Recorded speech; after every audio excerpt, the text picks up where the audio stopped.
Hi. Hello. How y'all doing? Welcome to Hockeybuzzcast, where we could show you the game back there, but we're not going to because we don't want to get shut down.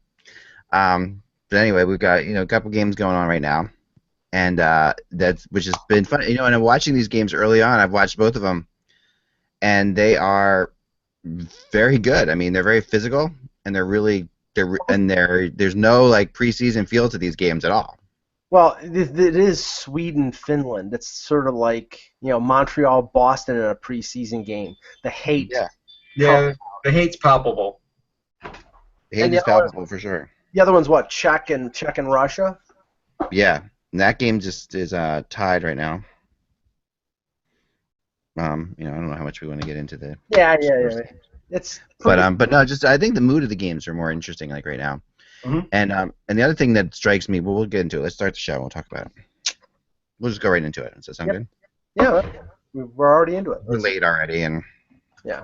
it's not our fault today though. For once. Yeah. We like to thank our friends at Google Plus for screwing. Yeah, us. they're totally their fault today.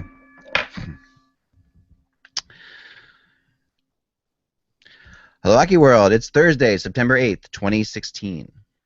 I'm Michael Agello. I'm Russ Cohen from Sportsology. And I'm Eklund, and you're watching Hockeybuzzcast on HockeyBuzz.com. This is the podcast that comes every Monday through Friday at this time to fill you in on the comings and goings in the hockey world. And today we are coming to you live during actual games are being played in the hockey world, which is exciting on many levels. And right now we have Sweden and Finland playing in a tight scoreless battle halfway through the game, and the Czechs and Russia are playing in a tight game as well. And both games are really exciting. So I hope you guys are getting a chance to watch them somewhere. Although I hope you're not watching them now because I hope you're watching us. But if not, if you watch this later, you'll know what happened in these games. But I've been really impressed by a couple things that strike me early on from watching these games. First off, there is no sense of these being preseason games at all. They really feel completely. They're intense. The intensity's there.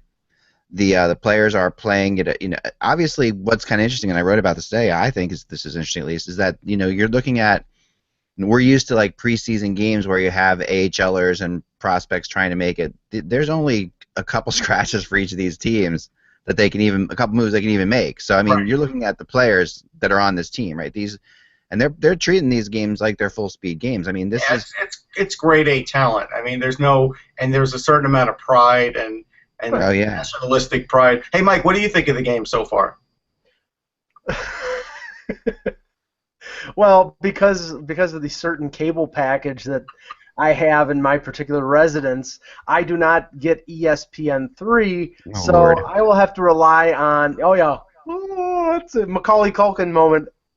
But Now you can watch it online, right? no, I tried to watch it online, and let me give you my.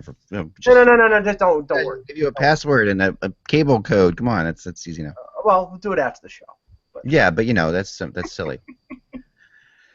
All right, yeah, I mean, I'm not watching them online. I'm watching them with my Canadian Slingbox. I'm watching them on Sportsnet, and they're doing a good job. They're doing a really good job at portraying the excitement of these games. And this is what struck me right away. And we're going to see tonight. We're going to see North America and Europe play in what I think is the first ever battle of hockey continents. I was thinking about that. It was really funny. I saw last night Sportsnet had some coverage, and I watched it, and it was good. And Connor McDavid was asked about Team North America, and he said, it'll be great to represent Canada and the States. It's like, why say it like the States, Connor? It's the United States. Come on, Connor. Yeah, it's so funny. So in the Battle of Continents tonight, we'll see what happens. Somebody made a comment about how Mexico was unrepresented in Team North America, and I have to point out that Austin Matthews has Mexican is of Mexican descent. I mean, I think his mother is Mexican. Stretching things a little bit, but yes. Mexico is represented. So there's a representative of someone who has Mexican descent for sure. Everybody's happy. Everyone's happy now. But that's no, it's really so this is what strikes me. Tonight's game for North America is like the one team I think North America wouldn't want to open against. because Europe is such a crazy. These are two crazy unknowns. These are the two teams that no one knows anything about, right? These are. Team Europe could be very good. We really don't know. They could actually turn out to be. I mean, there's a lot of good players on these teams. I mean, Slovakia is a power. I mean, Slovakia, remember, has beaten the Czech Republic. They've beaten Russia by themselves. So you're adding superstars onto that Slovakian team in a way, and you're in Kopitar and other players. So. Well, I think they should have called that team Team S. Slovakia, Slovenia, Switzerland. I mean, there's very few Danes and Germans. I mean, there's a couple, but they might have a chip on their shoulder. It'll be interesting to see how they play. I do feel bad for them, though, because they're going to have to sit through the U.S. anthem and the Canadian anthem, and they don't get an anthem. Well, I did get a response from someone. I did post online. Don't ever use the term "sitting through an anthem," Russ. That's not a good. Yes.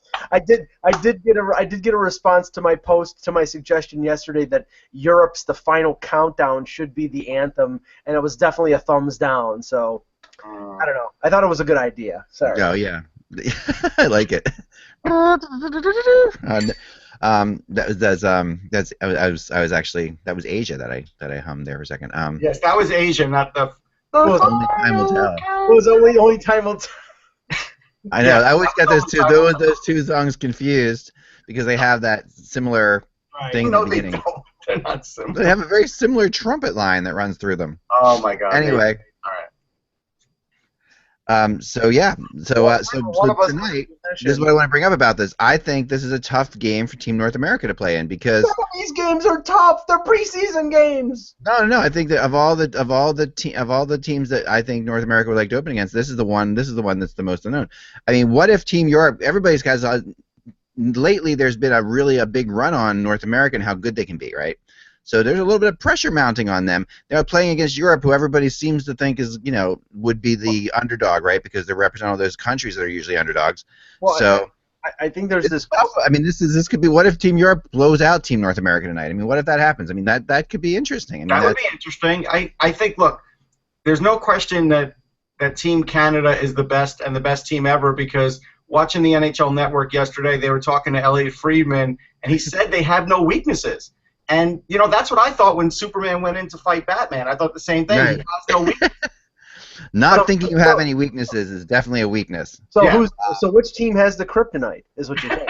No, but the thing is that I mean Canada may have the best lineup. They may be completely solid on the blue line. They're deep at forward. I was sort of half joking, but I think in a way, I think their biggest weakness is overconfidence. They're so good that they might just take things lightly. It's I'm gonna throw another one in that's kind of strange. Playing at home is an odd pressure.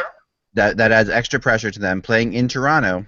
What if Carey Price isn't 100%? We don't know. Right, and I think that's another thing. It's very hard to be a predominant favorite. I mean, that's a problem. It's like you don't want to be a predominant because there are enough good goalies in this tournament that anyone can win. There's like that at the end of the day, if a goalie gets hot on one of these teams, we've seen it before with Finland, right? I mean, we've seen it. Remember Niittymaki? I mean, just like a goalie gets hot at the right time, go pretty far, and I think that's what you're looking at here. So, I mean, I think that they definitely have weaknesses, but I think that a lot of that is mental. I mean, I think the mental part of their game is going to be a weakness in how they can handle this. But what I really found interesting about this Sweden-Finland game, because they go into it, and you talk, and the setup on Sportsnet was really good because this Swedish team is a very old team. They're a very experienced old team. This Finnish team is incredibly young, right? So you're looking at two really in a weird dichotomy, like a really two teams at different points in their development, right? Two countries at different points in their development. Finland has been taking over lately. Like they've had young teams that have been very good. They've been doing world championships. So in a way, I'm not saying Team Finland is like Team North America, but there is some of that young legs thing going on. And then Patrick Laine is definitely right out of Team North America. I mean, he should be on that. If you played under 23 for Scandinavia, I guess. And Laine has been one of the best players on the ice. Now, that's the other thing about this. It's just astonishing how good Patrick Laine is, beyond like what I thought. And I really question. I'm starting to question in my head not the pick of Austin Matthews, but is Austin Matthews as good as Patrick Laine right now? Yes. I mean, is he? I mean, really? You're so impressionable. You see No. I mean, I've watched Patrick Laine, but Springsteen's the best, yay! And now you see Patrick Laine, and you're like, Patrick Laine's the best. Come on. Really? Yeah. Patrick Laine also won. He was the player of the World Championships, which was played with a bunch of these players were in that tournament as well. Scored the majority of his goals against lesser lights. He scored, but including Austin Matthews, who was in that tournament, right? So right. It's not bizarre. I mean, Laine. I mean, this is a young team, okay, and this isn't like there's not Teemu Selanne on this team and stuff like. I mean, there's the young team, so he's playing with other young players, but he has by far been the best player on the ice for either team so far in this game. I mean, and that's saying something. I mean, you've got Backstrom out there, you've got players out there, and Laine is not just that he just looks confident. Like, he's a very confident kid for his age. He drives the net. His size obviously is a factor. Mm-hmm. Will we see the same kind of dominance from Austin Matthews? I just wonder. Or is it just set up that Laine can dominate better because Laine is playing on the first line? He's playing on the first line. He's going to get first power play. Matthews is not going to probably get any of that. Right. Yeah. So I mean that's true, but it's just like this is. I mean, there's no question that And I think Laine early on in the NHL season may do better simply because Laine's probably going to be playing on the first or second line with the Jets, whereas every indication out of Toronto, and I personally believe that it'll take about a month for him to go from where he's supposedly starting to where he'll end up being, but the indications out of sorry, my thing was crazy. Sorry. The indications out of Toronto, are that Kadri is going to be the number 1 center, Tyler Bozak is going to be the number 2 center, and Austin Matthews is going to be the number 3 center. And I guess that's the way that Babcock is going to sort of protect him from matching up against top 6 forwards. But right. I don't think that's going to last. I think he's good enough that he's going to probably end up being the second or first line center by Christmas.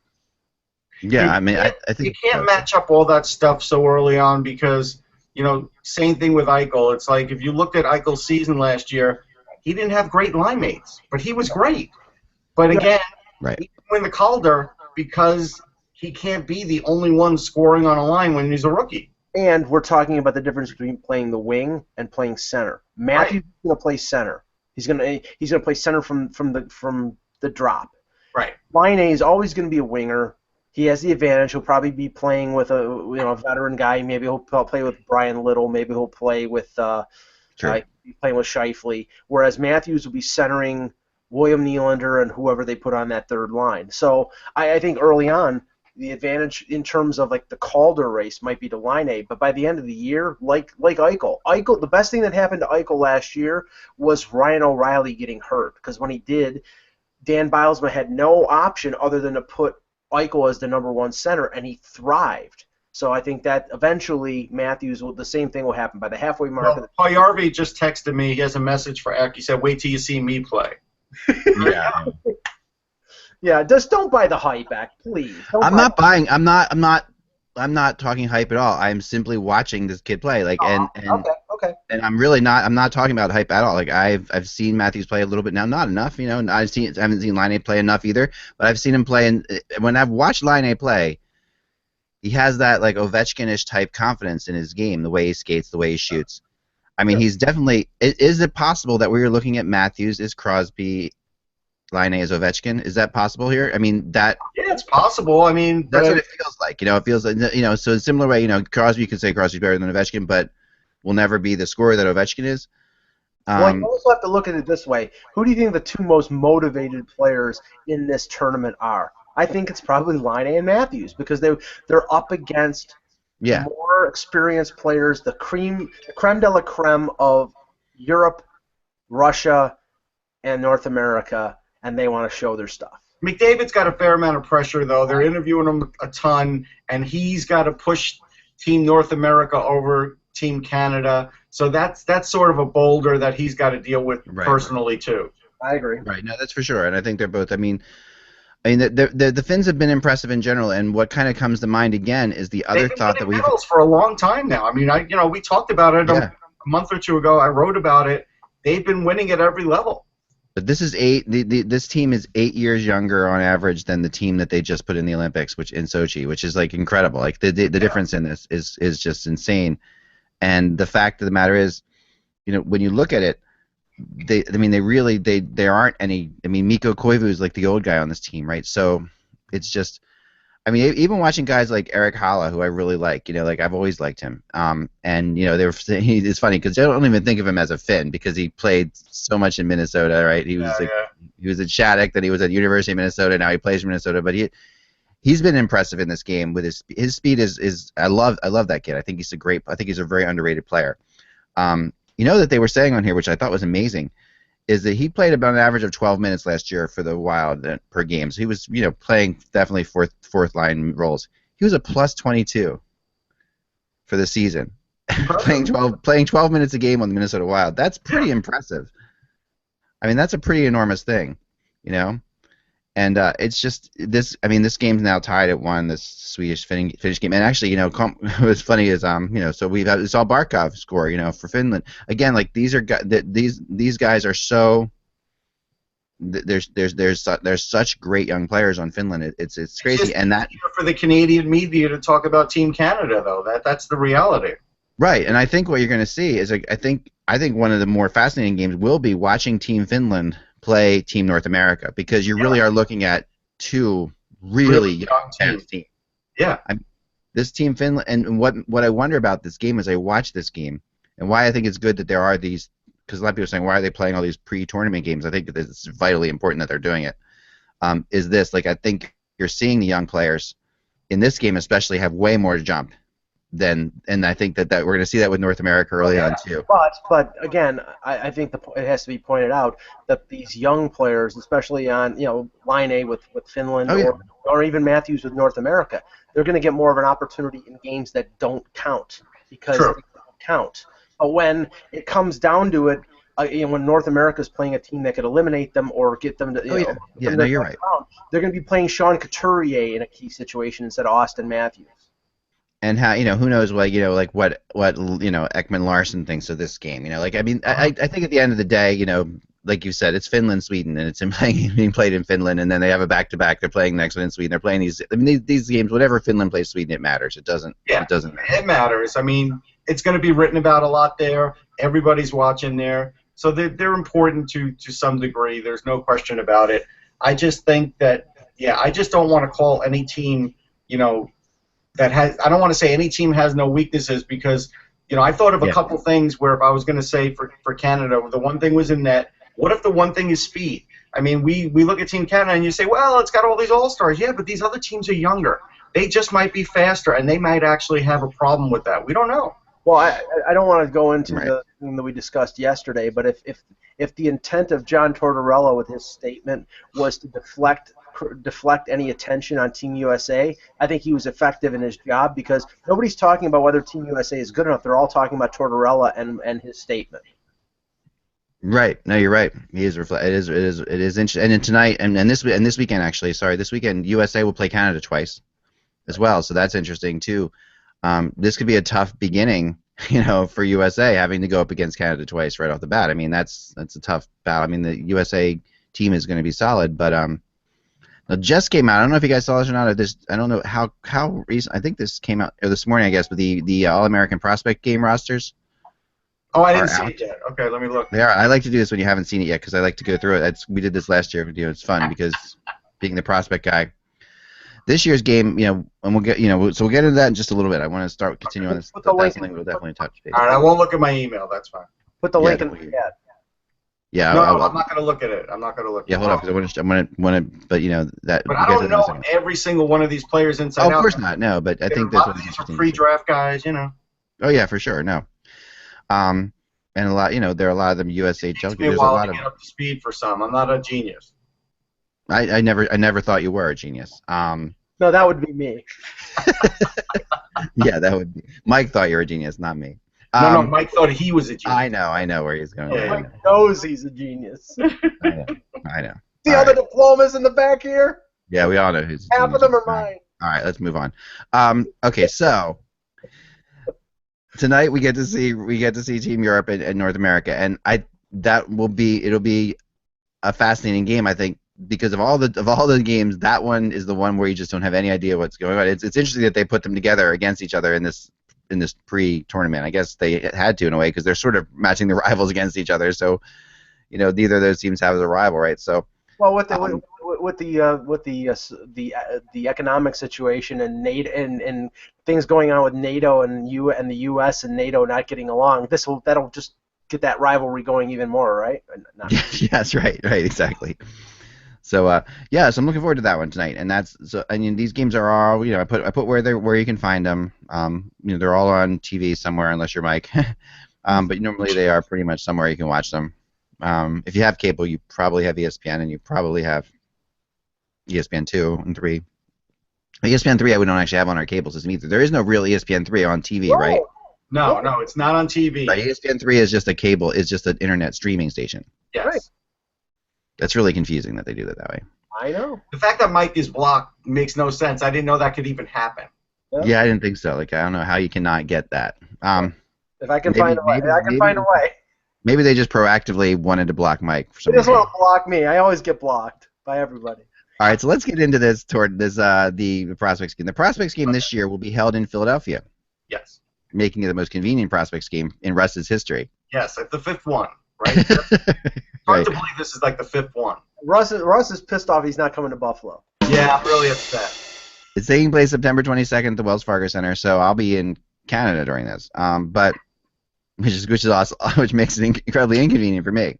I normally would be really close to me, but yeah. Anyway, so and it'll be coached this year as it always is by coaches by players in the area, and this year we have Team Mark Howe and Team John LeClaire. Yep. So based on brains alone, you got to go with Team Mark Howe. Don't bring it down like that. That's a terrible thing to say. Both are excellent people, but I'm just gonna say if you're gonna go just on pure. Anyway, let's start with Team. Sorry. All right. Go with Team Howe first. John has his own. Is a wonderful person. Sorry, John. That's all I'll say. Okay, so Team Howe. Let's start in the goaltending. We have, and if you know any of these players, Russ, please. Yeah, the ones I have some strong feelings, I'll chime in. Keith Petruzzelli from Muskegon in the USHL, and Adam Scheel from the USHL. Either of those guys? A little bit, but not great. Okay, yeah. So the forwards on this team, Logan Cockerell, USHL, Cole Koski from Saginaw, Patrick Kodorenko from Michigan State, Mark Messner from Madison, Matt Miller from Victory Honda of the USMAAAE. What is that league? Yeah, no idea. USMAAAE. Casey Middlestat. I do know him. He'll be a top pick this year. He's a heck of a player. He's got a lot of power in his game. Okay. R.J. Murphy from Dubuque. Yeah, really good, solid player, R.J. Murphy. Another one to watch. Joshua Norris from the USA Under-18 team in the USHL. Michael. A little bit, not a lot. Yep, Michael Patshazov. Maybe Mikhail Pashchazov, another USHL. Scott Reedy from the USA UH18 team. Mm-hmm. Jason Robertson from Kingston. Mm-hmm. And Kaylor Yamamoto from Spokane. Yeah, he'll be the big star of the team. He's probably a top 5 pick of this year. He could really fill the net. He also makes players better. He's not a big guy, but he's a big talent. Is he Japanese? I think he is of Asian descent. I don't think he's Japanese, but I think so because Yamamoto. I'm not sure. Yamamoto sounds about as Japanese as you can get. I mean, it does, but you never know these days. He could be American, just from Japan originally. Yeah. I'm not sure. I never really looked into that part. I'll check. I saw him play in the under-18s, and he was phenomenal. He's a phenomenal kid. I interviewed him a few times, and the biggest thing about him is, like I said, he's got a lot of Goudreau in him. He's not the biggest guy, but he just plays it all out there, and it's hard to defend him. Got it. Okay. Defense: Josh Maniscalco. Okay. From the USA Under-18. Right. Luke Martin from Michigan.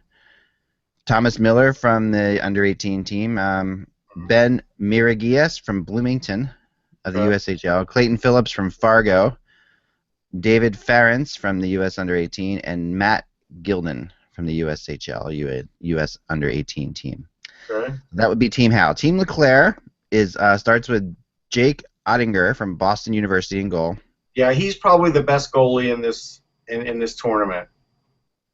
and Caden Primo from Lincoln. Hayden Primo's been really good. That's Keith Primo's son. He's Okay. been really good in tournament play. He played in the Holinka, which just happened, and won some big games for them. So they really, to me, they have the best goaltending right out of the gate. Okay, so Caden Primo, did he grow up playing in South Jersey then? Yeah, he did. He He's did. a proper And, South Jersey kid, right? yeah. Interesting. Okay, on at forward they have Evan Barat, Right. from USA Under-18, Alexander Chmielewski from Ottawa, the OHL, Sean Duge from the USA 18. Sorry about that. Logan Hutsko from USA Under-18, Mark Kastelik from Calgary, Ivan Lodnia from Erie, Kyle McLean from Oshawa, Brannon McManus from Omaha. Yeah, Grant Mattis is a pretty big name. He's going to be a solid player for them, one of their better ones. Grant Mismash from the Grant Mismash, yes. Ryan Poling from St. Cloud. Austin Pratt from Red Deer. Austin Pratt is another big name, really good player. So I like it so far. So far, I'm leaning one way. Go ahead. Jacob Tortura from the USA Under-18 team. In defense, they have Michael Anderson from Waterloo, Ronald Bricky from Muskegon. Yeah. Philip, go ahead. No, I was going to say Mike Anderson's really good. Okay. That's a guy who is draft eligible this year, so he's solid. So Bricky from Muskegon, Philip Kemp from the US Under-18, Nate Konopke from the Under-18, Tyler Inamoto from the Under-18, Jack Rathbone from Dexter High School in Massachusetts, and Riley Walsh from Chicago in the USHL. So that's the team. That's Team LeClaire. I like Team LeClaire a little better. I give on paper I give the edge to Team LeClaire a little bit. Yeah, and by the way, I looked it up. Yamamoto's grandfather is from Japan. His grandmother was from Hawaii. Okay. So that's where, so that's probably why it was fuzzy, because it wasn't apparent. Okay. Yeah, so it says 2 players from Pennsylvania, Josh Maniscalco from Perkiomenville, which is really right up the street from me. Yeah, that's in Nowheresville, Pennsylvania. Yep. Yeah, it is. It's not too far from me though. And Evan Barat, who from Morrisville, which is also close to me. They're from, and so yes, and then like you said, the Primo connection there. So yeah, so I'm surprised that they should have had Keith Primo coach his son in this thing. That would have been fun. Yeah, I mean, but Keith does some scouting, and so I think that's probably what's getting in the way of this. I ran into Keith at a USHL event a couple of years ago on Long Island, and so that's why I think he's not there, because I think he's working with the Red Wings still. Right. I think he's. Yeah, that's right. That makes sense. As is Mark Howe, who is obviously a scout from the Red Wings. So yeah, so there you have it. Just to go off of one of your earlier comments about Patrick Laine, Teemu Solani apparently came out and said that Sebastian Aho is better than Puljujärvi or Laine. Sebastian Aho? That's fine. I mean, he is really good. That's one man's opinion, and the funny thing is even though he's a great player, doesn't mean he's right. True. No, Sebastian Aho is younger. He's a little older. No, older. I think at least a year older. And where is he playing? He's Carolina. He was Carolina. That's right. Okay, right. Okay, so. All right. Yeah, I mean, that's an opinion, right? I mean, it's just an opinion. I think that, at least, I haven't recognized Aho in this game, but I think the good thing, the funny thing about this debate and all these arguments is the NHL's loaded with young talent. I think that's the part that we could all agree on. Oh yeah.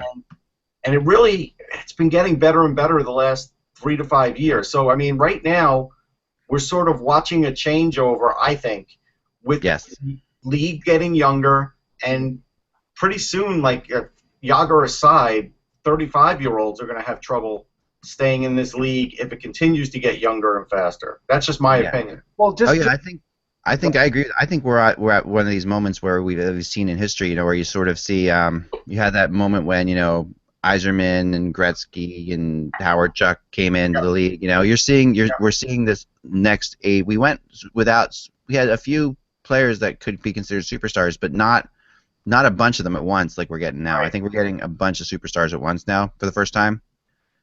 And to me, it's really exciting. I mean, I think we're in for a hell of a, you know, NHL. There was a while there where we really just didn't get that. You know, we got players that were good, but we didn't get these kind of players. And we have to remember, like with the tournament like this, we're not going to be mentioning guys like Matthew Tkachuk or whatever until real camp starts. And so I don't want to put even a disservice to them, because these are the guys we're watching right now. So of course they're going to seem like the best, right? And realistically, we're probably not going to be mentioning Matthew Tkachuk or players like him that were picked in the first round until the World Junior in December, because more than likely most of them, you know, 85% of them are not going to make their teams as 18-year-olds in their draft year. Right. But I mean, the one thing about the Matthews Laine dynamic, if both of them have good rookie years, is you're going to have that sort of that battle between like a smaller market NHL team, which Winnipeg is, even though it's in Canada, even though, you know, but they'll be on CBC a lot. But if Matthews has an equivalent year to Laine in terms of points and in terms of impact, the fact that he's playing in, you know, quote, the center of the hockey universe will be a swaying factor for him winning a Calder. If it comes down to who's better, if they're equal, he's going to win because he's in that bigger market. It definitely helps. Play a little devil's advocate on that, though. It can also work against him, I think. And I mean, it depends. It's so hard to tell because we haven't had a player. Well, it didn't work against McDavid. I mean, he missed a ton of games, and he still almost won it. Not Edmonton, though. I mean, it's Toronto. It's a very different, like, Edmonton. Toronto is its own thing. Like, we've seen players go there, you know, who are, you know, like Matt Sundin type players, who are really good players, but have had very, very difficult times of it. Yeah, but that was a player that they acquired. This is a player that they drafted. This is a home. No, that's for sure. That's for sure. I mean, I definitely. Man, Tarasenko just scored a beautiful goal in here. And I think Russ, that McDavid benefited from the fact that he's from the Toronto area. So even though he played in Edmonton, there was that Toronto roots, that Toronto-based reporters, you know, seeing the impact that he had in, you know, less than 50 games, they said, okay, this is the best guy. I have to vote for him. But does Austin Matthews, by that logic, not benefit because he's from Arizona, and, you know, where Patrick Laine is, you know, from Finland, and I think that I wonder if this works against him at all. I mean, we have no way of knowing, and it's just one of these things. But, you know, there is I think you're gonna have a like a Crosby. I really do think you're gonna have a Crosby Ovechkin type debate here, where you have the Ovechkin people and you have the Crosby people. I think you really will have that with Laine and Matthews. We have to ask Mike, because I'm looking this up, and it's kind of interesting who the last Calder winner was for the Toronto Maple Leafs. Was it like Britt Selby? It was Britt Selby. Good answer. Wow. It's a really good answer. 65-66. That's how many years it's been. Mike, you are good. That's impressive. That is impressive. To pull that out like that, that's something. I know my Leafs. Yeah. So, but that's how long it's been. So we really don't know the answer to this because it's been so long. Yeah. But I think it's not a detriment. I have to admit. The last Maple Leaf player to win a major award, not the Masterton, because I think Jason Blake won the Masterton. The last one to win a major award was Doug Gilmour in '90. Right. So that's 23 years. Yeah, it's crazy. I mean, if you really think about it, that's crazy. You know, one other thing to note, like on the Canadian show on Sportsnet that highlighted the World Cup, and I thought it was a good show. I could tell you one question you don't want to ask Connor McDavid anymore, and that's about Jack Eichel. He doesn't care, and I don't blame him. Like, Yeah. here's the thing. He was asked about playing with Jack Eichel, and he said, you know what? I don't know. I haven't really played with Jack Eichel, and it's true. There was a very odd dynamic with those two. No, the media is creating a No, I dynamic. know, but I'm just saying I was with them a couple times on the bus. The media bus from during the Stanley Cup Finals, where I was just with them in awful traffic in Chicago, and there's a very strange dynamic with Eichel and McDavid.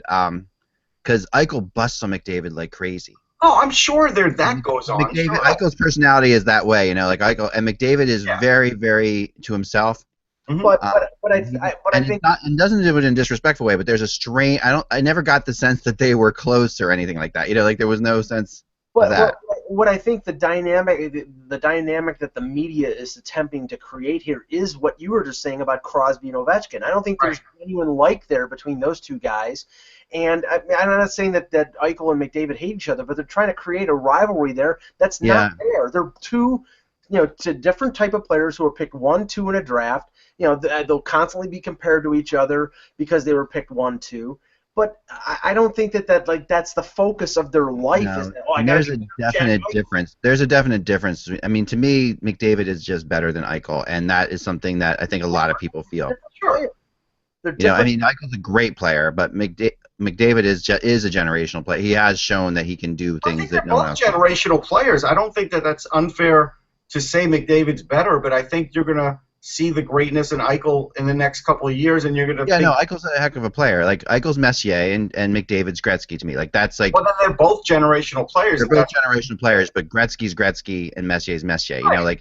And to me, McDavid is McDavid. And I put McDavid above these guys that we're talking about too, like Laine and Matthews. Like I think that Laine, Matthews, and Eichel, those can be compared more.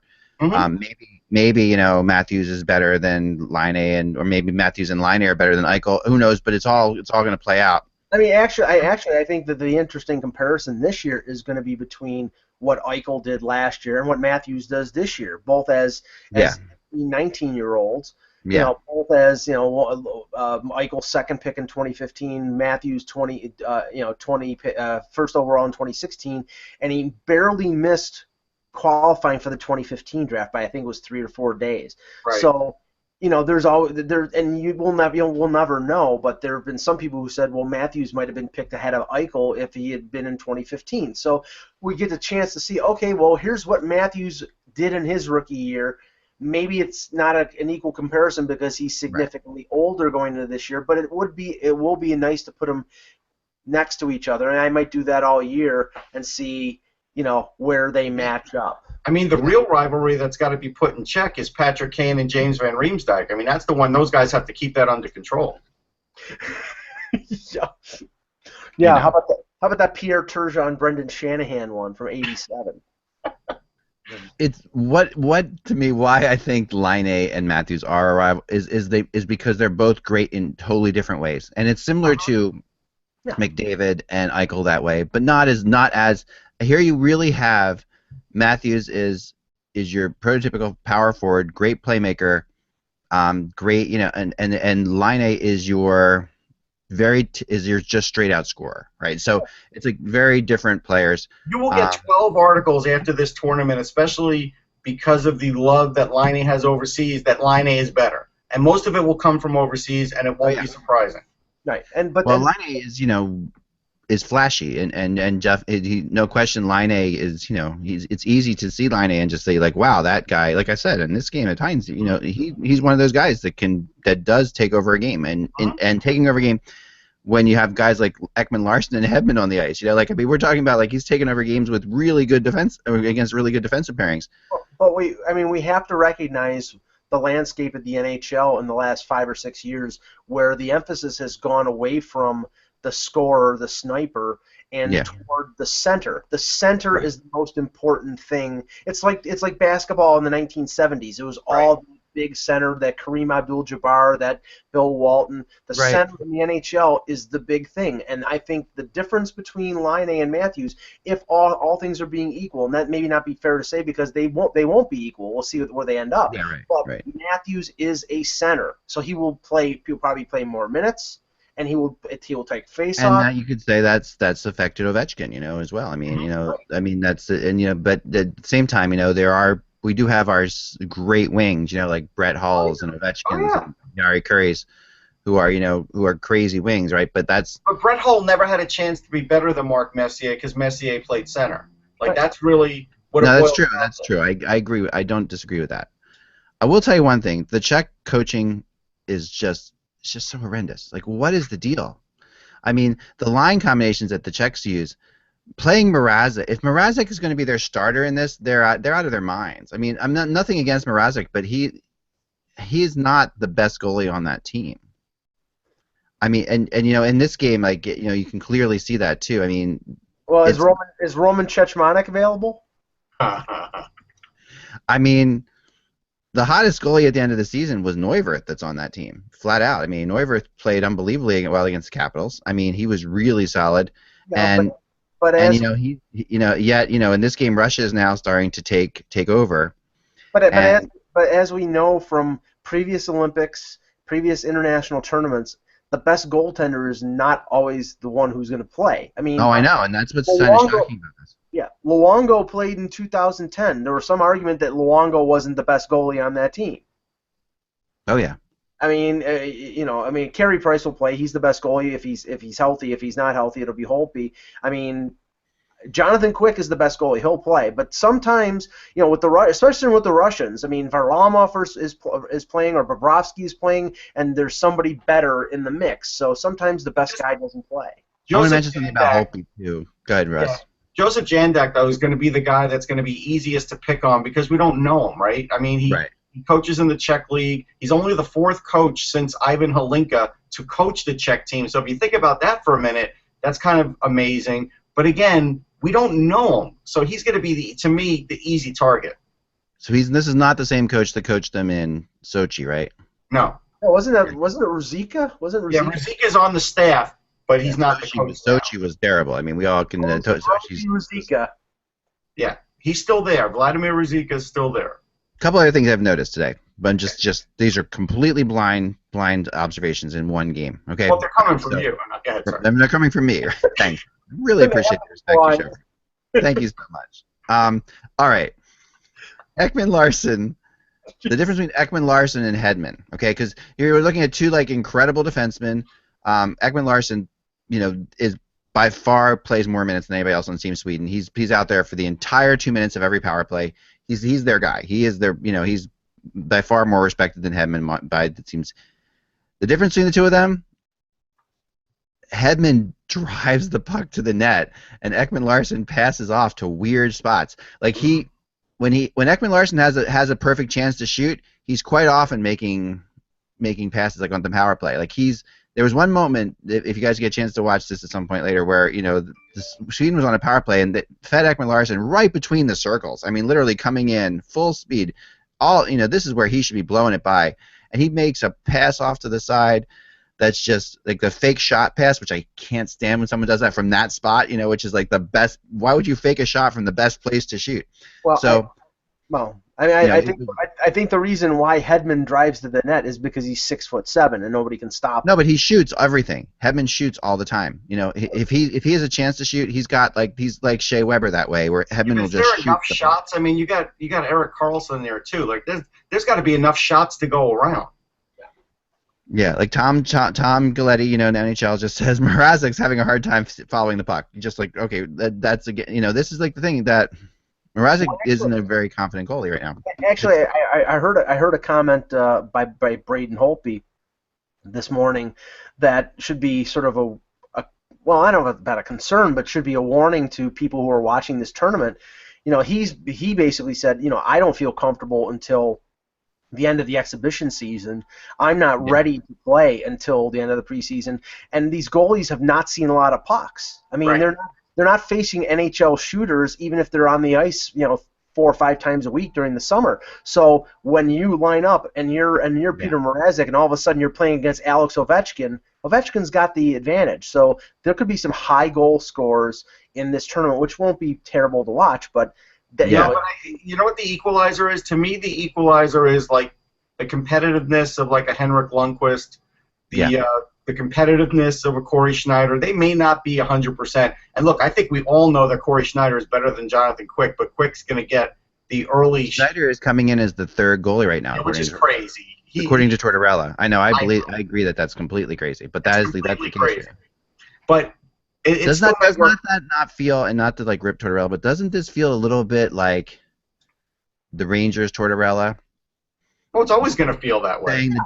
Saying the Devils goalie can't be as good. You know, it's like I don't think it's that. I won't go there. I'm just saying that doesn't make any sense that Bishop. What I think it is I think it's Ben Bishop has been in a Stanley Cup final. Correct. And Corey Schneider hasn't. Although Corey Schneider was a backup, but I would take Schneider over the other two right now. Right. Like you asked me who the starter is, that's who it is. But I think they're all going to play a game, and then he's going to have a tough decision. And so I think, just like, again, Team North America, I mean, they're going to have a tough decision too. I mean, Matt Murray knows he won a Stanley Cup, but probably knows there's a lot of people that still doubt him for whatever reason. Right. And Gibson's a very confident goalie too. And so I think Holtby's on his own island, to believe it or not, when he's talking about not being ready, because there's very much a lot about his mental game that has to be 100% for him to be right. We've seen that. And right. so Which is true with Lundqvist too, right? But it is true, but Lundqvist is different because he's been in the league longer and knows how to deal with this. And so I think there's a difference of that. Holtby hasn't been in – this is Holtby's first big tournament for Team Canada. He's never been a part of it. He's never been a part of it in World Juniors. He's never been a part of it in any other time in his life. True. Lundqvist has been in every – some respect, because actually I heard a quote from him that I really liked that Holtby said today, which was that, they asked him about Carey Price, and Holtby said, then they asked, are you okay with Carey Price being like the de facto starter right now until, if Carey Price doesn't play well or whatever, you're going to come in, but are you okay with that? And Holtby says, yeah, every Canadian goalie wants to be Carey Price. That was Holtby's quote, which I thought was a really cool quote of him to say. But it does show you, like, some of these goalies have to sort of take a back seat to guys with a lot of international experience. And like Lundqvist is, he's got a gold medal. I mean, so remember that was Carey Price going into Sochi. I mean, Carey Price was everyone's like, he's got no international. I mean, he had won the obviously the World Juniors, right? But he hadn't. The question was, could he play for Team Canada? I mean, when in the past they hadn't used him, and a lot of people thought they should use him more in Vancouver, for example, but. I still thought that in Vancouver they should have been using Brodeur, to be honest. Like I really felt like that's a fair point. But I think this is something this is new ground for Holtby, and I think he's an incredibly honest guy, and I think he just gave you his honest take of it. Yeah, I mean, I remember the moment. Just as an aside, I was because I was in Vancouver and I was watching one of the early games where Brodeur got in to the game, and I remember the moment when Brodeur lost the job. And it was the strangest thing because the puck goes behind the net, and Scott Niedermayer, who Brodeur's had played with. I mean, they weren't on the same team anymore, but they obviously knew each other. They played with each other for years. Brodeur goes behind the net, and even me, who watched Brodeur play forever, knows that Niedermayer shouldn't be going to the puck. When Brodeur gets the puck behind the net, he's going to pass it to you on the boards, scroll the boards. But instead, Niedermayer skates right at Brodeur, and there was a confusion behind the net between those two, and they give away the puck and they score. And it was one of these things that really was Niedermayer's fault. Right. And because honestly, he should have known that Brodeur was going to make that pass, and that was it for that. And after that, Brodeur never played again in the Olympics. Yeah, that's unfair too, because until the very end, Brodeur was the best stick handling goalie we've ever seen. Yeah. Oh yeah. And the thing is, it's a sort of turnabout is fair play, because 8 years before that, Cujo loses his job as the #1 goalie for Team Canada in the 2002 Olympics after, I think it was Sweden. He lost to Sweden, and one loss, and they went to Brodeur, and Brodeur went from that game all the way through. So essentially, with Canada, if you have one bad game, they're gonna pull you and put somebody else if there's an option that's palatable. Just again to show you what it means to these guys. Just to play for their country in any tournament. I remember at the Winter Classic alumni game, I interviewed John Van Beesbrook, and someone said, "Hey, can we look at your helmets?" And he started taking out his helmets, and he actually had the one for the Olympics with him. And I don't think he ever saw action in the Olympics. I think he was like the third goalie, and yet he still has that mask. And I thought Yeah. that was incredible that he still had that mask and wanted to show that off because he was so proud of it. Yep. I remember that. I mean, I was talking to him during the Olympics. Yeah. And he didn't play. He didn't get in once, No. or he got in for Maybe a brief moment. half of a period, maybe. Yeah. But yeah, it was and he was at that time was on the top of the world as far as goalies go. But the bottom line is, I mean, no one was supplanting Ryan Miller, and Miller was the guy, and I think that's kind of where Jonathan Quick is right now, unless Jonathan Quick, has trouble here. And the issue is Jonathan Quick a good starter in general, and in the beginning of the year, and he's really not. Like when you think about Jonathan Quick, he's a great finisher, but he hasn't had great beginnings of seasons. Yeah. So, the Olympics in the middle of the year, that's a totally different ball of wax. This will be interesting. If Jonathan Quick comes out, it's going to kind of all depend, I think, on his first couple games. You're going to know right away if Jonathan Quick's ready. More than any other sport, like I've seen the goalies have more respect for each other than any other key position in sports. Like as an example, Michael, remember this. When Aaron Rodgers, who's a star for Green Bay, was on Green Bay with Brett Favre, who was the star, Brett Favre paid no attention to him. He didn't care about him. Yeah. He sat on the opposite side of the bench, right? Goalies don't do that. And like the other day, when I was at the rookie showcase, I saw that, hey, Ryan Miller is still held in such high regards. Yep. And Thatcher Demko couldn't say enough great things about him, even though he's gunning for his job one day, right? But he knows he's a legend, and that's what happens. You play in a few international tournaments and have some success, and the other goalies really fall in line behind you.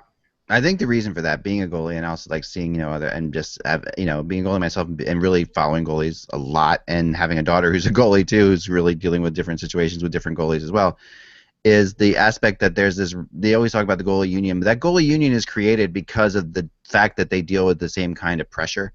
That it's the mental part of it that they respect in each other. It's they know that they know that Ryan Miller was there in overtime against Sidney Crosby. That matters more than anything. Like that Ryan Miller was in those situations, because once a goalie's been in a tough spot like that, it's like your muscles stretch and you can handle anything, and then that's something that a lot of young goalies, they just until they're there they can't. They know they can't. So we've seen that plenty of times. Got to get out of here though. Great show as always. Thanks guys so much. Enjoy the games tonight. Tomorrow we'll talk about North America's demolishing of Europe, or the other way around. It's going to have one way or the other. It's going to be a blowout. 5-2 Team North America. That's my prediction. Okay, I'm going to go 5-2 Team Europe. How about that? We'll just go the opposite way. It'll be a one-goal game. One way or the other, it's going to be a blowout. That's how I see it. We'll see. Remember, without the buzz, it is just hockey. We will talk to you then.